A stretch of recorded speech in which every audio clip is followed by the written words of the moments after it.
Bueno, buenas tardes para todos. Me toca moderar, en realidad no sé si es la palabra más adecuada, en realidad la palabra es entrevistar de alguna forma, porque la modalidad que se eligió por parte de los organizadores fue la de entrevista, o sea que la idea es ir un poco por el lado de las preguntas y respuestas mías, dudas o sugerencias, y después, en última instancia, que ustedes tengan la posibilidad de preguntar a ustedes también.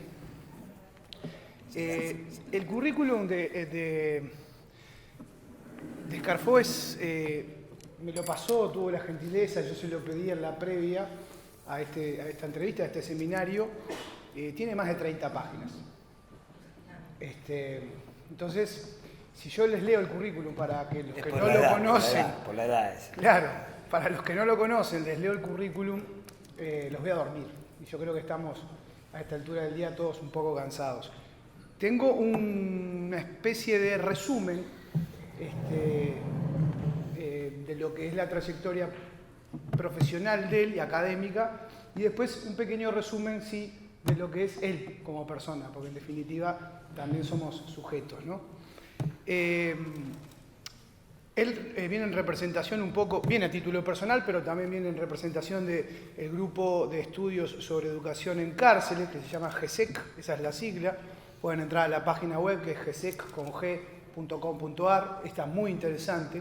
Ahí hay material no solamente sobre lo que él hace, sino un grupo de personas que trabaja con reclusos mayores de edad en materia educativa, algo que en la previa, hablando con él, conversábamos. Yo no sé si hay alguna organización no gubernamental que en Uruguay haga eso, que trabajen en materia educativa con reclusos mayores. Sí sé, y acá se pusieron algunas experiencias de trabajo con menores infractores, pero no sé si, creo que no lo hay, por ahí capaz que alguien sabe y me puede corregir. Creo que la experiencia que hacen ellos en Argentina también está buena por eso. Bueno, les leo brevemente el currículum para que tengan una idea, la gente que no lo conoce, quién es. Él tiene un magíster en Derechos Humanos, del Instituto de Derechos Humanos de la Facultad de Ciencias Jurídicas y Sociales de la Universidad Nacional de La Plata.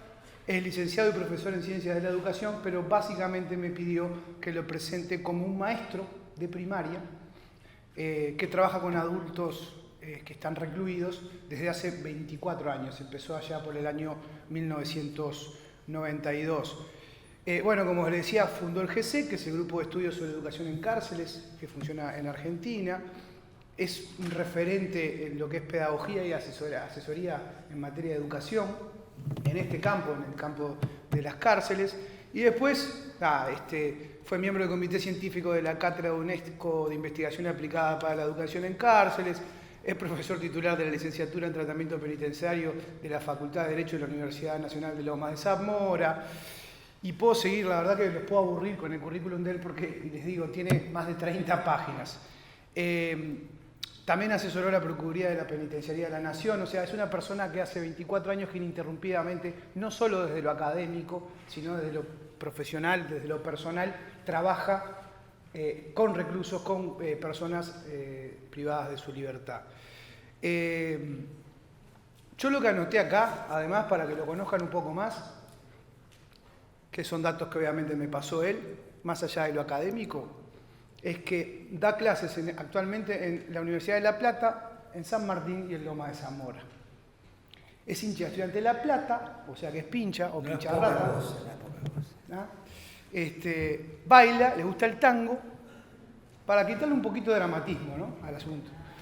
Es el número 4 de una familia de 5, familia numerosa si las hay, familia de docentes. Está divorciado, su señora es periodista como yo. Yo no sé si darte el pésame o felicitarte, no la conozco, pero si es periodista debe ser una tipa complicada, o debió haberlo sido, y ahora actualmente está conviviendo en pareja con y tiene 2 hijas que tienen 2 nombres muy lindos, América y Flora. ¿Okay? A mí me llamó mucho la atención esos datos más que los anteriores, para que también conozcan un poco a quién es la persona, ¿no?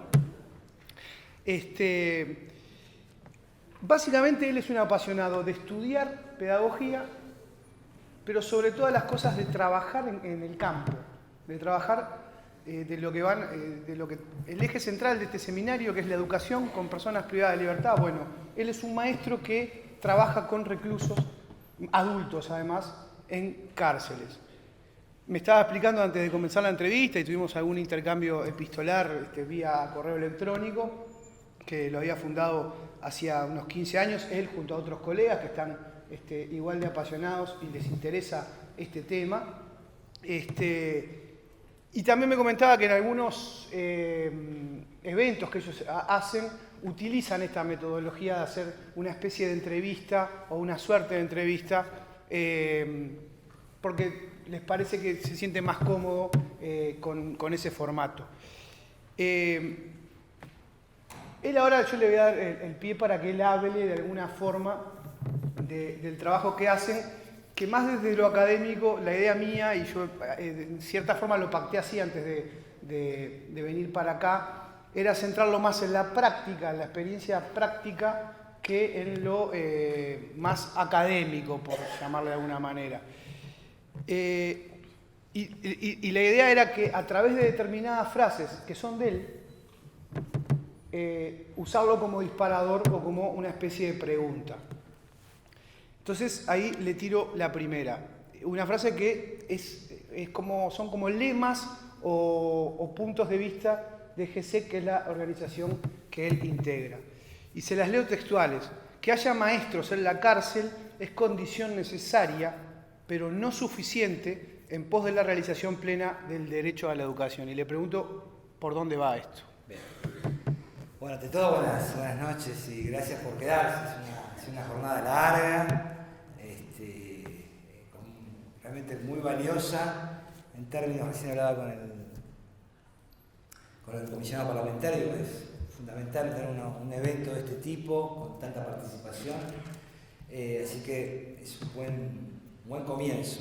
Segundo, agradecer, aprovecho, cortito, agradecer a Ana y al equipo de Ana, tanto a Leticia como a Pilar, que han hecho una gestión.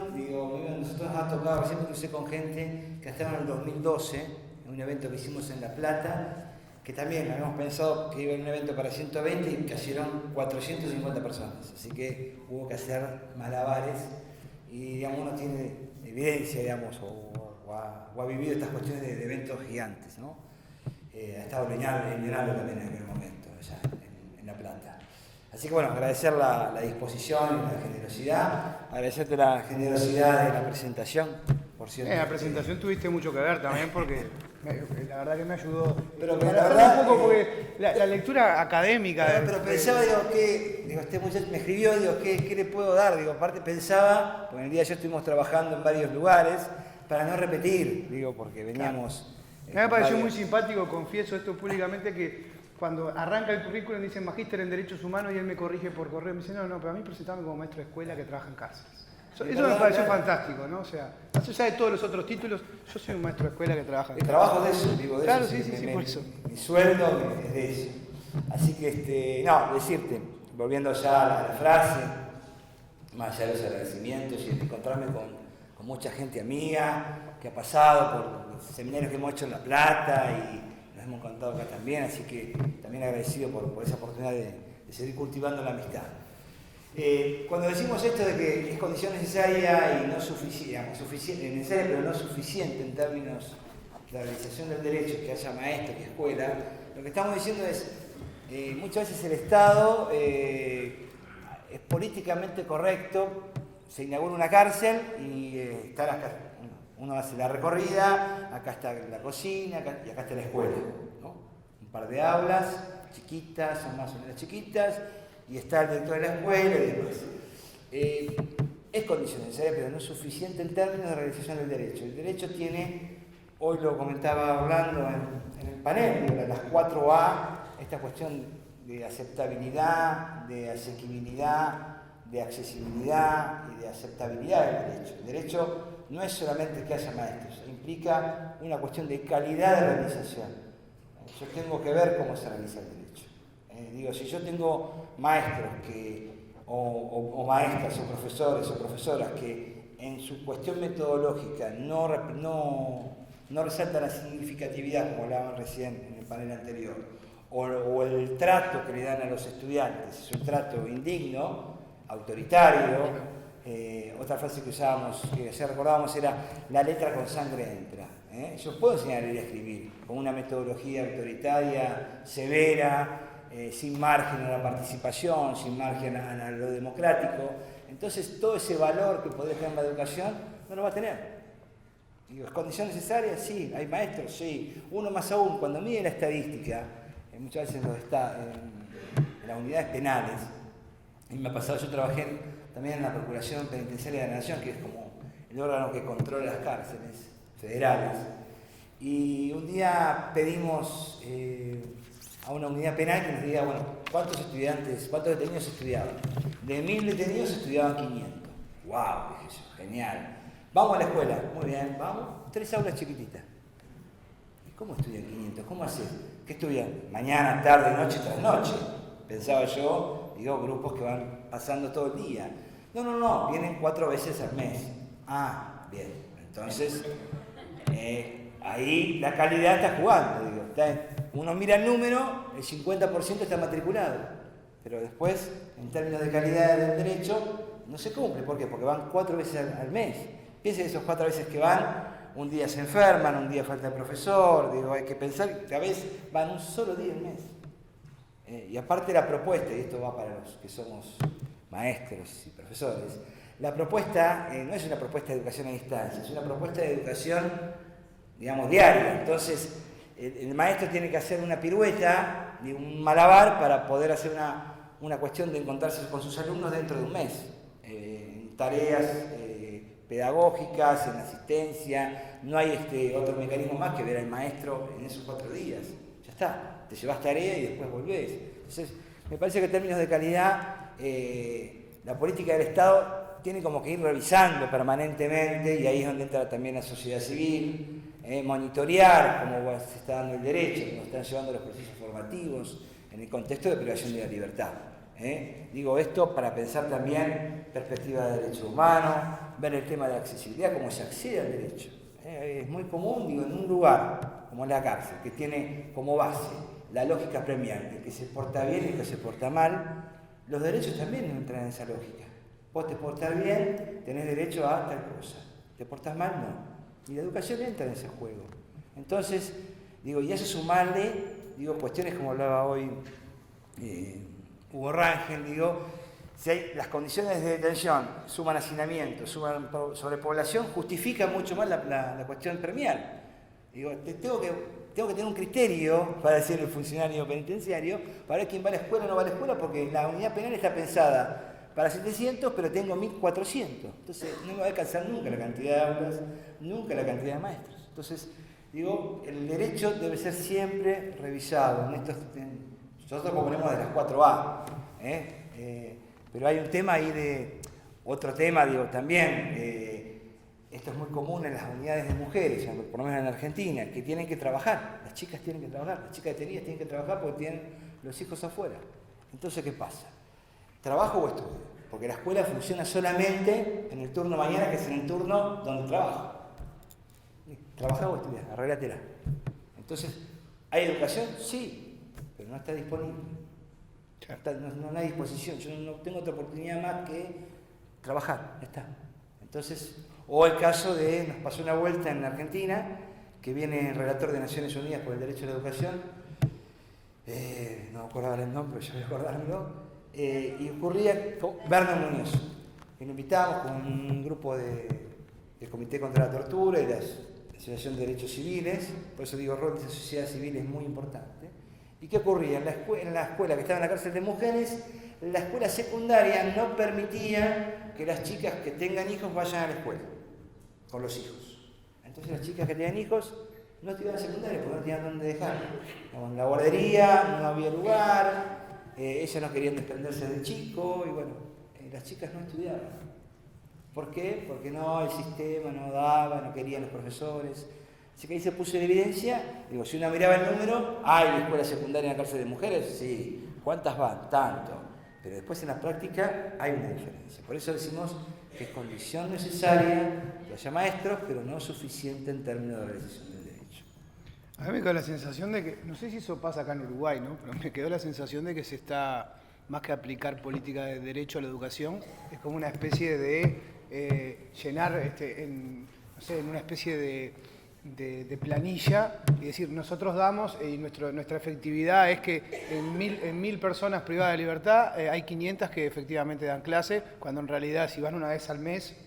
Claro, pero bueno, es un poco es más, como se dice vulgarmente, da más la sensación de que para llenar el ojo, bueno, que para que efectivamente el recluso aprenda. Eso digo, esa es la política requiere números, estadísticas, y la exigencia es esa. Por eso es importante que los que controlan cárceles tengan idea también de qué van a controlar. Por eso nosotros de la sociedad civil lanzamos, desde el GESEC, lanzamos seminarios, espacios de formación, porque justamente queremos que haya una mirada crítica sobre la educación y en términos de derecho. Porque, digo, en el caso de Argentina tenemos la ley, que es fantástica, es muy avanzada, digamos, si uno mira en términos latinoamericanos es muy buena, es muy de avance, pero digo, en la práctica aún hay cosas que mejorar.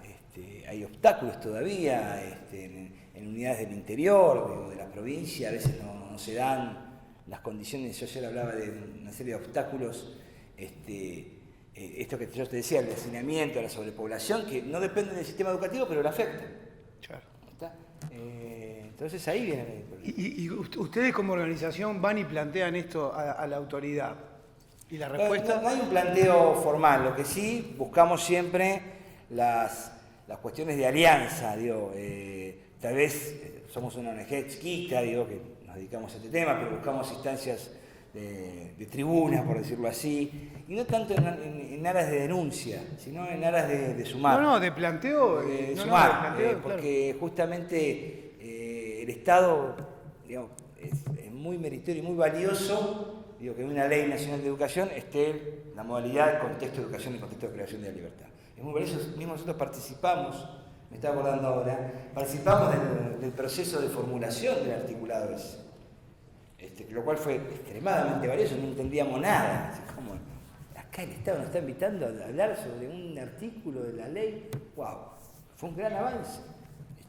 Entonces nosotros desde esa idea de sumar, digo, es donde hacemos estas cuestiones de darle visibilidad a estos temas. Entonces es una oportunidad que tenemos de seminario a nivel académico, a nivel de reuniones con otras instituciones, con el procurador penitenciario, con el Comité contra la Tortura, donde nos piden, nosotros vamos ofertando esto que vemos, que nos traen los educadores y educadoras que trabajan en la cárcel, cuando hacemos talleres de educación no escolar, que lo hacemos dentro de las unidades penales, también nos llegan esta información de que no todos acceden. Entonces, bueno, eso lo vamos también armando y a la vez también investigando para que también circule, digo, y haya esta idea de tomar conciencia de que, como dijimos en la frase inicial, que haya maestros es una condición necesaria pero no suficiente. Yo hoy más temprano, antes estábamos ahí en la previa, incluso estábamos en un descanso hablando con él, que lo conocí hoy personalmente. Le hice un cuento que ahora no viene al caso porque es bastante largo, de una persona que yo conocí, carpintero hoy de profesión, que aprendió carpintería estando en la cárcel, y como me decía que si no hubiera estado preso, me dijo textual, si yo no hubiera estado en cana, hoy no tendría oficio. Creo que es las pocas veces que escucho que alguien en la cárcel le hizo bien. Creo que es la única. Estaba comentando esa anécdota mucho más en extenso, y como cuando salió nadie le daba trabajo, y por una serie de circunstancias pudo poner su propia carpintería. Si no, hoy tampoco estaría trabajando. No tiene nada que ver con educación como la conocemos primaria, pero sí aprendió un oficio que le permitió salir adelante. Le estaba contando esa anécdota y me dice, a propósito y lo quiero vincular con lo del Estado, ¿no? No el Estado argentino, el Estado en general. Cuando le contaba la anécdota me dijo, cuando delinquía no estuvo el Estado presente. Y cuando cumplió la pena, al no conseguir empleo, tampoco estuvo presente el Estado. Solo estuvo presente para detenerlo y en este caso reformarlo, si se quiere. Pero que es un caso no conozco la estadística. Y me pareció una mirada muy crítica al rol del Estado, porque no se educa y yo quiero que me corrijas si estoy equivocado, no se educa pensando en el que va a salir, sino que se educa en premiar y en tener a la persona lo más contenida posible. No sé si me equivoco. Bueno, hay varias cosas ahí. En la práctica hablo, ¿no? En la práctica digo, el Estado tendría que procurar, ayer tuvimos una discusión, procurar o perseguir, era una de las frases que estaba ayer en uno de los eventos. Pero digo, tendría que procurar que la gente no llegue a la cárcel. Tendría que tomar medidas y demás para que no llegue a la cárcel. Si llega a la cárcel, intervenir, digo, de una manera respetuosa de los derechos de las personas, en las condiciones que hoy hablaba durante toda la tarde, y después, digo, también acompañar. En los 3 momentos tiene que estar el Estado, porque pasaba esto, este muchacho que vos comentabas consiguió trabajo no por el Estado, por otra persona que fue generosa con él. Claro. Entonces, digamos, lo dejaba expuesto a que el flaco vuelva a delinquir. Entonces, el Estado tiene que estar en los 3 momentos, digo, en términos y en perspectiva de derecho. No sé, digo, si la cárcel, el otro día teníamos una discusión, corríjanme los chicos que van al seminario en Buenos Aires, si la cárcel tenía alguna cuestión educativa, aunque no es una función per se, pero digo, es una institución que, digamos, que cae sobre la subjetividad. Entonces, en ese caso de subjetividad, este muchacho aprende un oficio y entiende que fue la única vez que el Estado le dio atención. Claro, por eso lo planteaba. Y la única vez que el Estado se preocupó por él, lo cual es lamentable, digo, que el Estado llegue ahí, no llegó antes. Y esto pasa con un montón de muchachos que el primer examen de HIV se lo hacen en la cárcel. Primera vez que ven un psicólogo en la cárcel. O ven un psiquiatra en la cárcel. Entonces, ¿dónde estaba el Estado?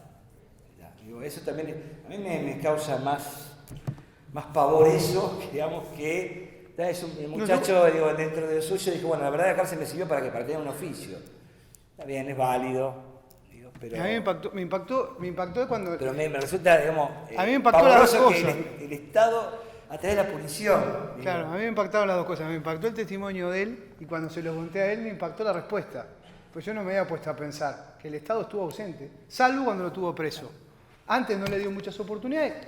A ver, esta persona tampoco capaz, que las buscó. Y cuando salió no conseguía empleo, porque claro, había estado preso, ¿qué le iban a dar empleo? Entonces, con el oficio de carpintero y un martillo, puso su propia carpintería. Eso es anécdota. Es una anécdota. Algo que vos me dijiste. Me impactó eso, ¿no? No, era algo que vos me dijiste, era un muchacho grande.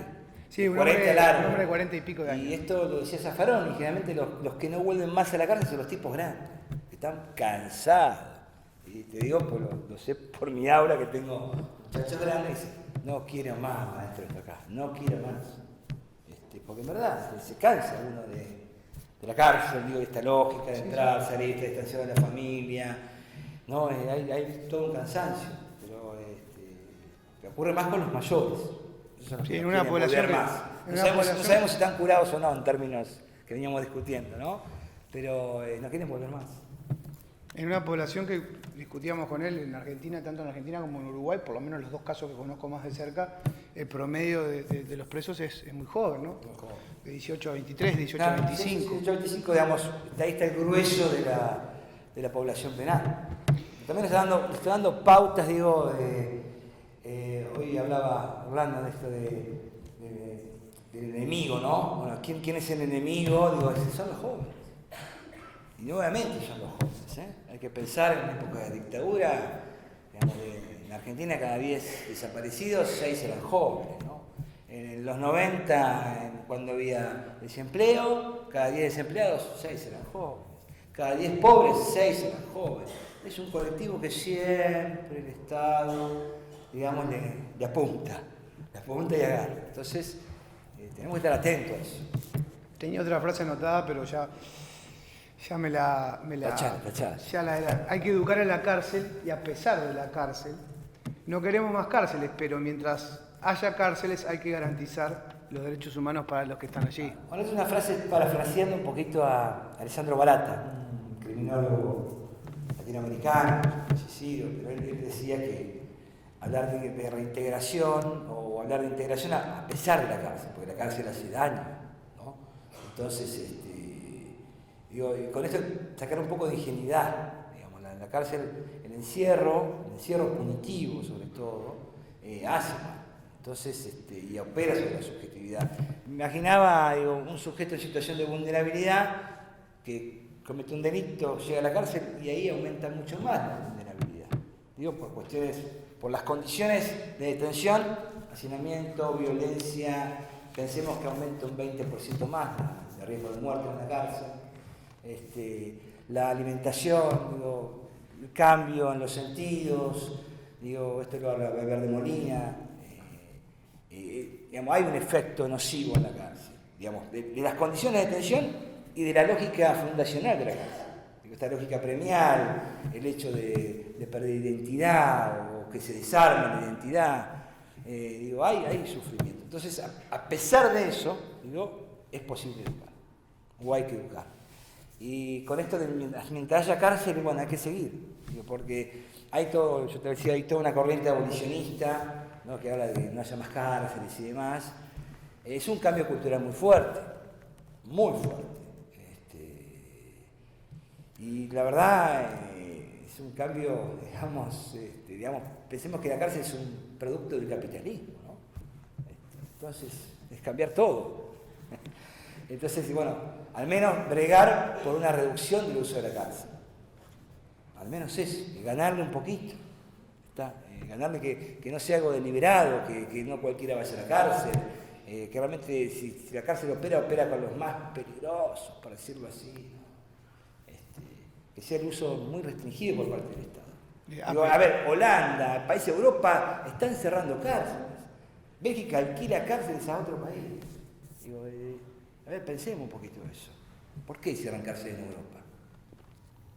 Sí, por algo es. Hay una cuestión del delito, el delito se sanciona diferente. Si acá tenemos por droga, todo el mundo en la cárcel, chao, no importa, consumiste, no consumiste, olés esa droga adentro, después vemos. ¿No? Y la lógica de ir hacia menos guardias y más educadores.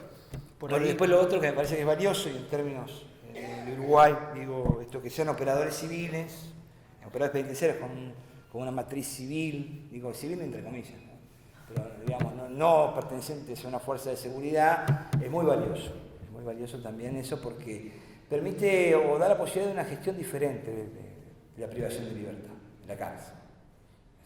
No tanto, digamos, al menos se va a equilibrar la cuestión de seguridad y tratamiento, ¿no? Que es lo que la cárcel siempre, es como si fuera un caballo y llevar dos riendas, ¿no? Seguridad y tratamiento, ¿no? Quiero más seguridad, quiero de la rienda de la seguridad, ¿no? Y el caballo dobla. Pero por lo menos va a ser más equilibrado, digo, ante presencia de gestión, que haya presencia de gestión de gente que no pertenezca a la fuerza de seguridad. O sea, pertenecer a la fuerza de seguridad, digo, que no tenga la formación y demás. Eso me parece que es muy saludable. En Argentina, la cárcel depende de los servicios penitenciarios que son fuerzas de seguridad. Digo, para hacer una idea, yo lo decía ayer, en Argentina la ley que regula el estatuto orgánico, digamos, la ley orgánica del Servicio Penitenciario Federal es del año 67, que es la dictadura blanda de Onganía. La hizo un coronel. Entonces tiene un sentido que es parte del andamiaje de fuerzas de seguridad que tiene el Estado, el Ejército, la Fuerza Aérea, la Fuerza Armada. Bueno, entre tanto está la del Servicio Penitenciario. Entonces eso implica que nadie se escape, como sea, hacer inteligencia, uso de armas. Hay toda una movida ahí que realmente, aparte de la organización castrense, militar, de los servicios, entonces, en vez de ver la parte tratamental, queda como una parte, digamos, al costado, importa la seguridad. Exacto. Y viendo esto, viendo que hoy los medios de comunicación generan una presión muy grande a la fuga, ¿no? Si alguien se escapa, ¿qué pasó? No sé si ustedes siguieron el caso de Argentina, apenas asumió el nuevo gobierno, hubo 3 fugados, que parecía una película de Hollywood, todo el mundo siguiendo a los 3 tipos de esto, y la verdad era una jugada que le hacían las fuerzas de seguridad, la nueva gestión, era eso. Pero fíjense el peso que tenía, ¿no? Dijeron escapar 3, nada más. Lo buscaron por todos lados, fue muy hollywoodense, digamos, esa cosa. Pero digo, tiene peso. Entonces, la presión de los medios y digamos, de la sociedad, eso también presiona a los jueces, eso genera mucha cuestión y hace también al trabajo nuestro, como educadores, porque las medidas de seguridad también aumentan. Entonces se restringen maneras, espacios, formas, hay más controles y eso también nos da una disposición diferente a la hora de ir a trabajar como educadores en la casa. No, que en 24 años, ¿no? Yendo periódicamente a escuelas, a cárceles, a educar. A educar en el sentido vasto de la palabra, no solo impartir algo de conocimiento, sino tratar, supongo que se intenta también educar en algunos valores, por lo menos se debe intentar. Pero, ¿cómo es la tasa, cómo es el promedio de efectividad? Hablando ya más de... ¿A qué llama efectividad? Efectividad en el sentido de decir, bueno, de cada 10 alumnos, 7 realmente aprenden.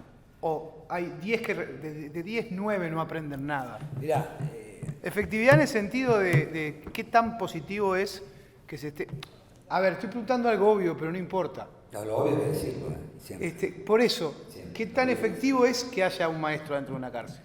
Porque hay gente que puede pensar, bueno, capaz que no aporta nada. Efectivo, por eso te preguntaba según qué. Efectivo si el maestro... Efectivo para la persona que está recluida.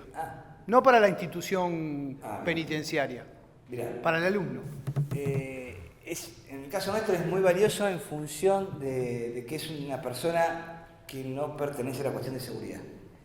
Entonces ya genera un vínculo mediado no por la seguridad, sino mediado por lo pedagógico. Entonces eso ya genera una relación diferente, una disposición emocional, cognitiva, significativa diferente a la hora de interactuar. Después hay una, digamos, efectividad, porque te preguntaba qué se llama efectividad. Pero digo, el impacto que vos generás, digo, también va mucho en las propuestas que vos hacés. En general son propuestas bastante, digo, abiertas, con un currículum flexible, propuestas que intentan generar más la expresión de los muchachos que asisten a la escuela.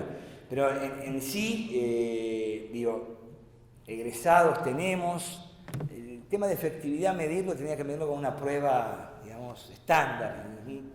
Yo no me animaría a decir efectividad. Sí, lo que me parece que le hace bien en términos de dignidad, en términos de saberes, en términos de autopercepción. Si hay algo grande que tiene la educación en contextos de privación de la libertad es que al pensar al sujeto de la acción educativa, pensarlo como un sujeto de derecho, también él se percibe también así, se autopercibe diferente, se percibe alumno, estudiante, y eso ya cambia, ya es un cambio importante. Antes que percibirse 24 horas preso, digamos, una cosa siempre decimos es ser preso a estar preso, es diferente. Soy una persona presa, digamos, pasamos de sustantivo a adjetivo. Esto es para todos los colegas. Digo, ese paso es muy importante, porque la introyección que yo hago de mi subjetividad es, ojo, es circunstancial la cuestión de estar preso. Es un momento de mi vida. No soy preso siempre, porque cuando la autopercepción es de sentirme preso siempre, me genera una situación de vulnerabilidad ante el sistema penal. Entonces siempre estoy indefenso ante eso. Entonces me parece que es relevante la escuela cuando mete y puede generar autopercepciones, o sea, generar percepciones de ellos mismos, sobre ellos mismos, diferentes a la que suelen tener siempre, y también a esta cuestión del... Valeria Freckman hablaba siempre del antidestino, ¿no? De pensar un destino diferente. Digo, digamos, los chicos vienen pensando, yo vengo de tal lugar, caí acá, y bueno, y mi vida va a ser siempre esta. No, ¿por qué? Pero ese no por qué implica también a que él se perciba con posibilidades de un destino diferente, de otra cosa, que se empieza a construir desde la cárcel, digamos, desde ese momento que está en la cárcel. Digo, por eso esta cuestión, aparte piensen, yo siempre pienso esto cuando se habla de las personas privadas de libertad y sus maneras de ser y demás. Uno tiene que aprender a vivir en la cárcel, después la tiene que desaprender porque va a salir y tiene que volver a aprender a vivir en la sociedad libre. ¿no? Y hoy los cambios son, si no me equivoco, vertiginosos, amplios. Hoy discutíamos la cuestión de tecnología, en el uso de internet y demás, ¿no? Entonces estas cuestiones de aprender, de desaprender también puede ser una posibilidad hasta de construir otra identidad. No sé, es discutible. Tengo una tesista que dice que también la cárcel puede generar la construcción de otro yo. Bueno, y eso a partir de la educación y demás, es también para discutir. Pero sí me parece que como efectividad yo la mediría o la plantearía en el hecho de despertar inquietudes, en despertar otras percepciones. Que sí ocurre, no en todos, algunos como que siguen con el cassette, de ser parte de la rueda, otros se piensan diferentes, se plantean cosas diferentes. Aparte yo doy educación primaria, así que el hecho de pasar a la secundaria y hacer otra trayectoria les permite como cierta, no digo esperanza, pero sí siento entusiasmo para con eso. Tengo otra frase acá que esta es una de las que más me gustó. En realidad la que me gustó más, la dejo, la primera fue la que elegí. Esta también me gustó mucho. La educación no es una pastilla que cura, ni salva, ni reeduca, ni resocializa. Es un derecho que dignifica, que se convierte en una llave hacia el conocimiento de otros derechos, un poco lo que estabas diciendo ahora, que abre, que no es una herramienta ni una tecnología, sino que nos da herramientas, no es un tratamiento, es un derecho humano que empodera. Bien, eso un poco lo venimos, se vino diciendo hoy, Leonardo hablaba justamente también de eso en el panel. Pensar la educación como una tecnología, como una herramienta, como una pastilla, que si yo la tomo me curo, me salvo, es un gran riesgo. Por los estados, hoy hablaba justamente Hugo Rangel, ¿no? Los estados son bastante reacios a la cuestión económica, ¿no? Entonces, si el estado descubre que en verdad una pastilla baja la reincidencia, estamos locos con la educación. Va la pastilla, olvídense, claro. Va la pastilla. Entonces, hay que despojar, de estas cuestiones resultadistas. Mirá que yo soy billardista, esta cuestión de causa-efecto que tiene la educación. La educación nos da herramientas. No es porque si la pensamos como herramienta, la pensamos como una tecnología. Y las tecnologías que usó siempre la cárcel fueron la educación, la religión y el trabajo. Hay una película muy interesante, siempre la comento, El Chacal de Nahuel Toro, una película un poquito vieja, pero que pone en evidencia esta cuestión de estas tecnologías para el control y para el disciplinamiento. Esa domesticación que se hace de la persona detenida, se hace con estas tecnologías. Entonces, por eso hablamos de no pensar la educación como una herramienta, así en términos de usar esto que te va a hacer bien, sino el ejercicio de un derecho. Y el ejercicio de un derecho implica también reconocerse como sujeto de derecho, reconocerlo como sujeto de derecho. Implica obligaciones estatales, no solamente de garantizar, no solamente poner maestros, sino respetar, proteger, promover el derecho. Implica ver quién lo controla. ¿Qué pasa con el Poder Judicial, en estos temas? ¿Cómo lo valora? Por eso también ver los sentidos de la educación. Es un derecho, y esto implica muchísimo, abre muchísimo el panorama, es diferente. Que después tenga consecuencias, que baje la reincidencia, que no robe más, es aleatorio también. Esto decían hoy, que alguien no podemos sacar abogados de la cárcel, pero si después el tipo no tiene para comer, no tiene para vivir, no tiene familia, se le hace muy cuesta arriba. Nos cuesta a los que estamos en sociedad libre, cuando uno se recibe, les cuesta. Imagínense a alguien que sale de la cárcel, este muchacho que vos decías, lo que le costaba conseguir trabajo, no porque había estado en la cárcel. Entonces imaginen, de pensar que alguien porque estudió automáticamente. O sea, pasa que suele venderse bajo ese leitmotiv, se suele vender así. Más aún, estoy acordándome en Argentina cuando sale la ley de estímulo educativo, que era la ley con la cual los que estudian en la cárcel tienen posibilidades de reducir los tiempos de acceso a las salidas transitorias, a las libertades condicionales. Justo ese día ocurre un hecho delictivo muy grande. Un periodista es atacado por 2 delincuentes, entonces el periodista mata el pistolero Babi Checopar, para que lo conocen, de Radio 10. El pistolero. Mata a uno, Es ¿está? Entonces, esa noticia quedó opacada. Y me acuerdo como si fuera hoy que voy a lo de mi primo, que es mi odontólogo, le digo, ya vengo por la muerte, sí, ¿cómo andás vos bien? Che, ¿viste esto que pasó? Y encima ahora, por estudiar, lo dejan libre. Chao, dije, Claro. sonamos, todo lo que se remó, se perdió. Todo lo que se podía remar se perdió. Entonces, digo, a veces se la vende así, como la cuestión de baja de reincidencia, que es parte, digamos, de la política, ¿no? Que vienen esas, muchos legisladores se los convenció así. Digo, está así, digo, ya que estamos en el tema, ocurre sí, y es verdad, que hay menos reincidencia en aquellos que llegan a los estudios universitarios, ¿no? Y con un tiempo largo de condena. O sea que ya es como que están muy avanzados en la progresividad de la pena, entonces ellos ya no vuelven a reincidir. Pero igual, digo, adosarle eso a la educación es un trabajo, es una gran responsabilidad para los educadores. Que me pongan a mí en la espalda, digo que este pibe robó, no es así. No. O sea, que no se vea como que, digamos, a ver si entendí bien, porque te iba a preguntar otra cosa, pero me quiero quedar acá. Vos decís que cuando obtiene la libertad, que no pese sobre tus espaldas, claro, el hecho de que si reincide, claro, porque si no fue un fruto de una mala educación.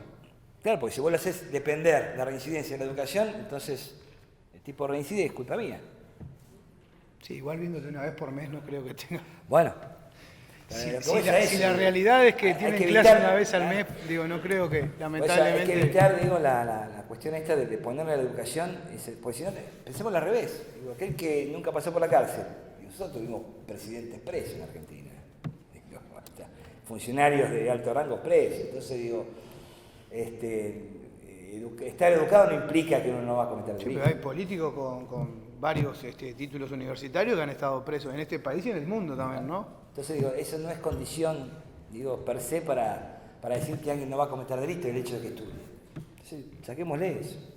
Ahora, ustedes, por lo que yo estuve viendo y un poco todo lo que venís comentando ahora, ustedes apuntan más que a la transmisión de saberes, entre comillas, apuntan más a que a través de la herramienta de la educación fortalecer un poco la autoestima y comprender mejor el interior de cada persona, ¿no? Sí, o sea, estoy entendiendo que es más importante eso que la transmisión de saberes, que también es importante. A ver, digo, son sujetos adultos. Hoy hablaban de la significatividad de las trayectorias, de la historia de los conocimientos previos que tienen.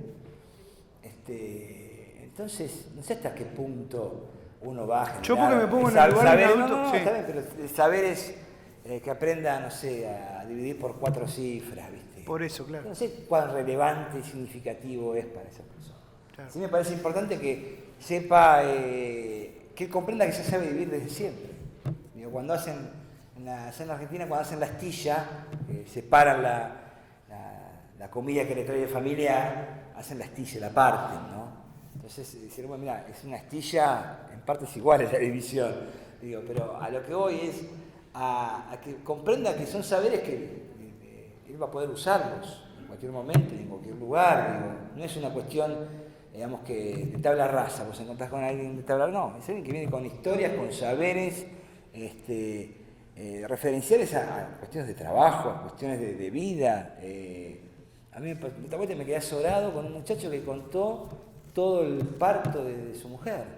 Y sabía, yo le di un libro como para que vea el tema de salud y demás, y me dio vuelta. Sabía más que el médico, digamos, pero él nunca había trabajado enfermo, nada más se interesó porque justamente su mujer había tenido familia y se le había complicado el parto, bueno. Y yo me quedé asombrado. Mirá cuánto, lo que yo lo veo, vos lo ves por la calle, porque mira, pensás que el tipo puede tener un saber de ese tipo, pero lo tiene. Entonces, a mí me parece que es importante fortalecer, los saberes, digamos, poner la cuestión actitudinal de los saberes.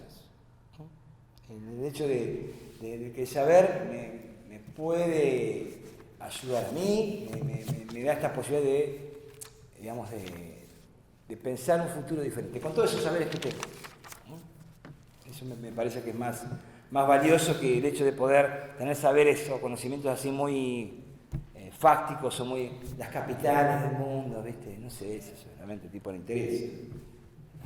No, te lo preguntaba por el lado de la autoestima. Bueno, pero digo... Que ese conocimiento le puede sumar a la autoestima. Claro, pero si vos... Más allá de lo curricular. También por eso, pero si vos rescatás lo significativo, las trayectorias de él, ahí es donde vos lo haces, digamos, ahí le generás la afectividad, lo actitudinal con el saber. ¿Está? Y también dar márgenes, digo, esto que hablaban hoy de la flexibilidad, del currículum, digo, estas cuestiones no tan armadas que permitan el juego y la participación de ellos, está genial. Digo, hay obviamente cuestiones, digo, porque es muy clásico cuando vos entrás, maestro, deme cuentas. Claro, ¿viste? Flaco, tenés el celular al lado, me estás pidiendo que te dé cuenta. Pará. ¿Viste? No, deme cuenta, yo le hago las cuentas que quiera, porque va. Entonces, ir por otro lado, y convencerlo que hay otras cosas más que las cuentas, eso lleva el tiempo. Lleva que puedan leer otra cosa, que se animen a escribir una oración, digo, eso digamos, pero también va mucho en cómo vos percibís al otro, o sea, que puede, porque encima está eso también, digamos, te piden cuentas porque es lo que sabes hacer. Entonces cuando vos le das otra cosa, y no, esto es muy difícil, me cuesta, entonces bueno, hay que estarle, ahí sí me parece una cuestión más de laburo personalizado, en términos metodológicos, ¿no? Más de cada uno, de manejarse por el nombre, de saber de qué lugar es. De qué lugar es fundamental, porque es su primera referencia identitaria. ¿De dónde soy? Y la verdad, soy de acá, y bueno, y empezar a laburar con eso. El barrio, la familia. El barrio, la familia, porque es lo que está más marcado en él. Después lo demás, tal vez sufrimiento. Él lo dejó la familia, pero bueno, su primer lugar me parece el lugar de anclaje. Debe empezar por ahí. Y ahí ver. En mi caso, yo tengo pibes que tienen una lectoescritura muy dificultosa, entonces tal vez laburar palabras referidas al barrio o al trabajo que hicieron antes. Tal vez por ahí.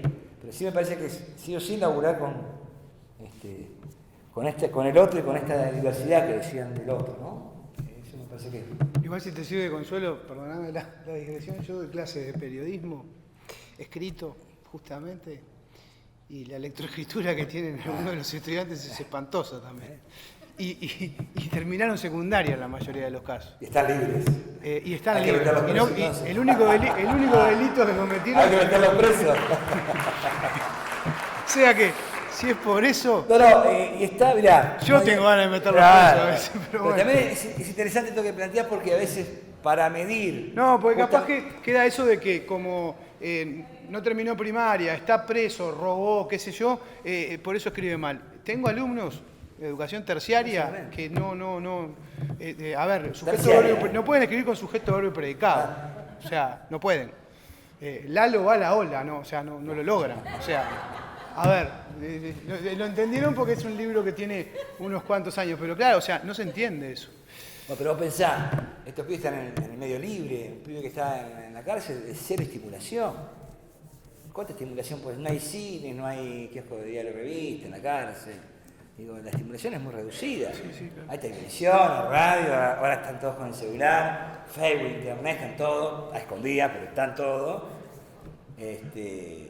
Pero bueno, digo, es una estimulación baja. La verdad con eso es bastante...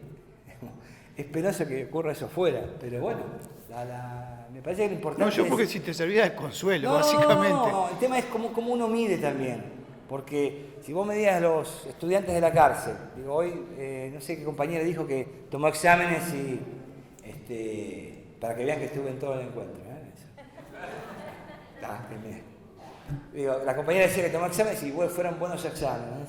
Y bueno, hay que aprovechar, la persona por la libertad, si algo tiene, es tiempo. Si algo la cárcel te roba, es tiempo. Entonces, y lo que más nos falta a nosotros en el medio libre, que es tiempo. Tiempo. Entonces, la persona que da libertad tiene que aprovechar eso que tiene, que es tiempo. Zaffaroni habla justamente de eso, dice, esto es como en la época medieval, los conventos iban guardando toda la información, todo, y los otros iban a pelear la guerra, ¿no? Y después, ¿quién tuvo el poder? Los que tenían el conocimiento. Bueno, acá tiene que pasar lo mismo. Nosotros estamos en medio libre, estamos preocupados por un montón de cosas, ¿verdad? Y estos muchachos tienen tiempo. Entonces ahí está la clave, me parece, de cómo ese tiempo, usufructuar, digamos, ese tiempo de manera valiosa. Para ellos, para la escuela, para todo. Y aparte de la cárcel, lo otro también que también escuché en la mesa, que es interesante, y en esto, digo, en cómo medir los saberes, ¿no? Porque uno dice, no sabe hacer una oración, ya está, ¿no? Digo, también la cárcel es un lugar de bajo estímulo, es muy difícil poner la misma vara que pones afuera. Pero sí podés ir viendo qué otras cosas evaluar. Digo, nosotros, por ejemplo, tenemos la oferta educativa que damos en la escuela primaria, en mi escuela, no tiene arte, no tiene tecnología, no tiene educación física, no tiene idioma. Entonces, la integralidad es hasta ahí nomás. Está capaz que otro pibe o muchacho adulto que estuviera en la cárcel en una escuela de afuera, sí tiene idioma, sí tiene. Entonces estamos también generando desventajas. Digo, hay que buscar sacar ese impronta de una educación de segunda. Y ahí es donde, cuando la escuela tiene que empezar a trabajar articuladamente con la sociedad civil. Entonces capaz que consigue alguien que pueda venir a hacer un taller de arte, aunque sea un ratito, una vez al mes, o cada 2 veces, no sé, cada 15 días. Digo, eso para mover. Y aparte, pensar también, digo, y esto se dio como colegas, el cuerpo también habla, y si la cárcel, aparte de robarte tiempo, de sacarte tiempo, también te tiene tu cuerpo. Entonces, es importante también ver los cuerpos en la cárcel, qué nos dicen. Y uno cuando educa, si educa de manera integral, también entre el cuerpo. Las posiciones, ¿no? Las manifestaciones, también es importante. Bueno, no sé si cómo va a ser la mecánica de preguntas.